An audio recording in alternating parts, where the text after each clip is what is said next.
And as a veteran, I want to tell veteran stories that I feel, what I know about what I've been through.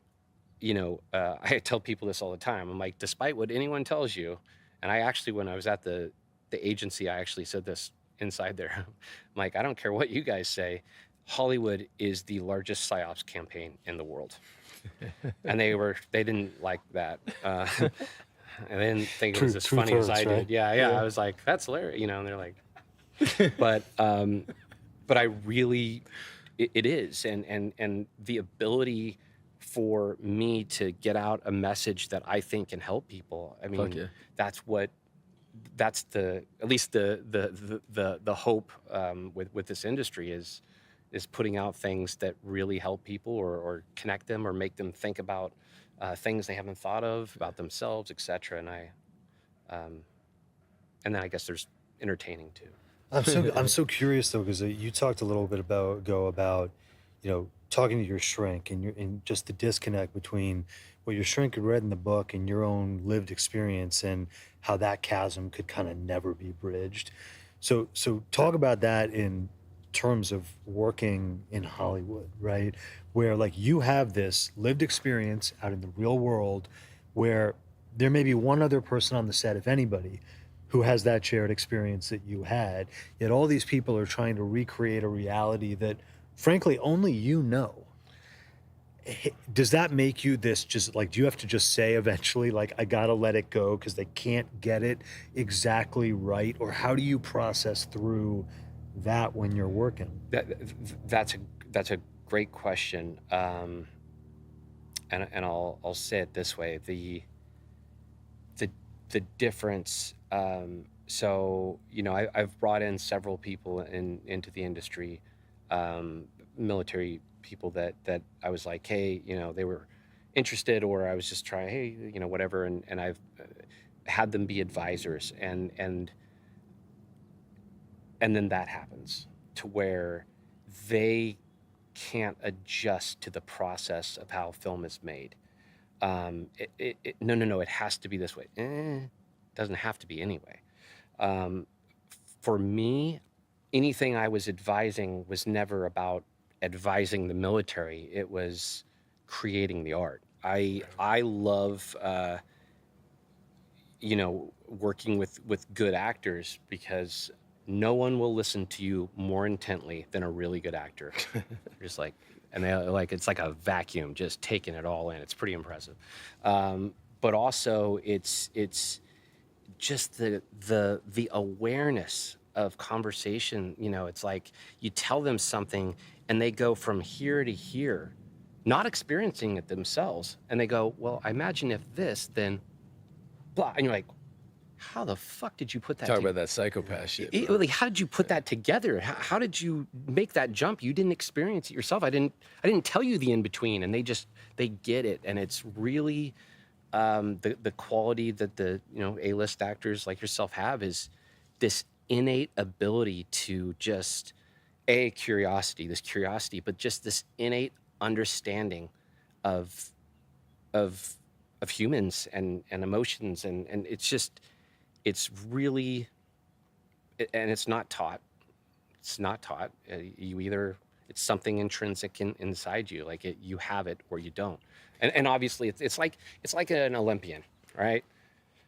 Michael Phelps, is Michael Phelps because his body is Michael Phelps, and then he trained his ass off. It's like, there ain't no way. I don't float. There's no way if I trained like Michael Phelps, I would be an Olympian. And you got to have both components. See, he grew up with me, bro. So like everybody who I grew up with thinks acting's a fuck it. You ain't gonna get no compliments on that. He's like, Well, go it's funny. fuck I was going yourself. to say, we fucking have weirdo. a 35-year track record of never complimenting each other. Yeah, So I was yeah. about to utter a compliment. Oh man, yeah. Fuck, I don't know bro. if I can squeeze it, but I'm going to try here. And I was going to say, like, what you said about actors really listening is also, I think, why you've gotten so much joy out of this podcast. Definitely. Is because having these conversations, like, you are so equipped to live in the moment of a conversation like this and extract everything of value out of it. And I think that's why this has been so enjoyable for you, and why you put so much time into it. Lick my I'm balls, done. bro. I'm never fucking saying that again. Lick the That was undercarriage horrible of my for nuts, me. I bro. wish that hadn't happened. I'm just proud that You're I fucking- somehow I was a catalyst for that moment. I'm very happy. God, I gotta sorry, shake bro, that I'm off. sorry. I'm just wondering, just from your perspective, totally different. One of the things we've done is like, like I lived in Russia for a couple years. It's like where I studied and shit. I still have a bunch of friends over there and friends in the Ukraine and stuff. I'm just wondering from your perspective, like, do you have a take on that, or like, how do you feel about it? Like for what's going on over there? Yeah. So the best way to say it would be, my take on it, going back to our earlier conversation, my take on it 3-4 years ago would have been, well, 10 years ago, would have been very different than it is now. Now it just makes me sad, and it makes me sad because, it's very easy. It's very easy, not having been in any of those shoes. It's very easy for someone to go, yeah, fuck the Russians, fucking Ukrainians, kill them all. And don't get me wrong, I understand that mentality, and there's truth to it. The flip side is, I guarantee most of those Russians on the ground don't want to be there, and are, essentially conscripted and forced to be in that position, and they're getting slaughtered. The Ukrainians are like, dude, you're invading my country. Fuck you, get out. It's like when I was in Iraq, and I would tell the bad guys through interpreters, I'd be like, look, dude, you want to fucking shoot me? You want to blow me up? Cool. I get it. I'm in your country. If you were in my country, I'd kill the fuck out of you. Yeah. Like, we're square. Like, Sure. I'm cool on that. Like, I have no issue with you trying to kill me. You blowing up your women and children to kill some of my guys, I wouldn't do that, and I don't agree with that. But going back to Ukraine, it's again, it's the system, it's politics, and again, you just see it. It's so obvious, and it's just sad that it's 2022, and we're like, it's so different than it was 1100. But are we really that different than kings, queens, pawns, serfs? Like, are we really that different? Noblemen? Really? No. It's just humans. It's the way we're designed, and it's sadly we keep denying our fundamental nature, and I think that's what's hurting society right now, is this fundamental denial of that we're actually fucking dark creatures. And the more you deny it, the more evil things you can do, because you're lying to yourself that you don't have a dark side, but you do. And that can be seen daily. It can be seen when you get cut off in traffic. Like, fuck you, I got in my way first. Okay, that's a micro analogy for, let's say there's only so much food. Right. Like during the pandemic, fuck you, those are my toilet paper. Yeah. You know what I mean?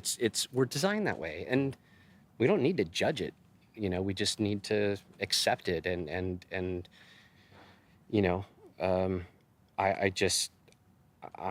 sad that it got to the point where it actually happened, and they actually invaded, and they haven't pulled out yet. I mean, that's just it worries me not as a country. It worries me as a world that there hasn't been enough leverage to pull Russia out of the Ukraine.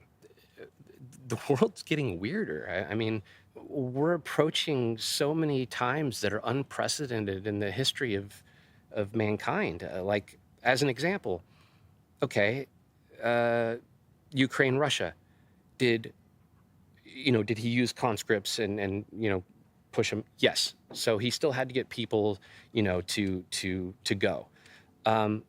But we're not far away from a person being able to wage war without another human. Right. Yeah, that's insane. I mean, it's never happened before, and we're not far from it.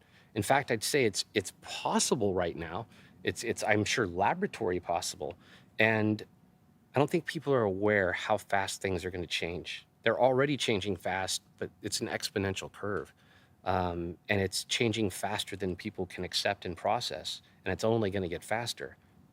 Going back to therapy too, it's there's this therapy called radical acceptance, I believe it is, where you're just like, no, no, no. And then at a certain point you go, oh my God. And then you just like accept everything at one time. You know, I actually had that moment where I was just miserable. And this will segue to, this is about a year ago, and I was just miserable, and I just wasn't happy, and everything was, it's just angry all the time, all these things. And I'm like, fuck, man, how did I get here? Again, self-aware, like how did I get here? And I thought about it, and I could only come up with one logical conclusion. And that was, what if everything I thought was wrong? Like, what if everything that I've denied is actually true? And what I denied for a long time is any form of spirituality. I'm not a religious person, but I just denied that. Again, I shut off my feelings, shut off that, you know, and I'm like, well, what if there's something to that, you know? And it's just so crazy how you can fundamentally live your life for so long and then one day realize that, you know, you're wrong about so much, you know? And the fact is, it's a fact that right now, everything we're talking about, it won't probably be wrong, but we'll know a lot more about it in 5 years. 100%. And then we'll look back and go, oh my God, we were so naive then. Yeah. The smartest you are in your entire life is the day you die. Yeah. Yeah. How fucked up is that? Yeah. You know? Kind of a downer, sorry. My bad. I appreciate you guys letting me sit in on this, man. Dude, absolutely. It was a pleasure to again, meet you. Yeah, same. And it was great to have you. And it was even that one moment was just the best. So I'm glad it happened. Glad I was here for that too. Yeah. Yo, can Thank I you. ask you a couple more questions? Is that cool? Dude, All of course, man. right. All right, Gary. Hey, thanks, guys. Later, bro.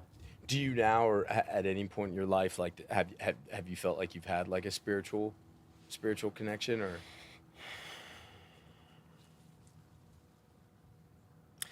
You know, when I put effort into it last year when I had time, I'm not a religious person, and I was at this place and they were talking about spirituality, and they're like, you know, it doesn't, you know, it can be whatever, I forget what they called it, your spiritual whatever, and I used the universe, you know, and the reason is I definitely didn't create it. I don't control it.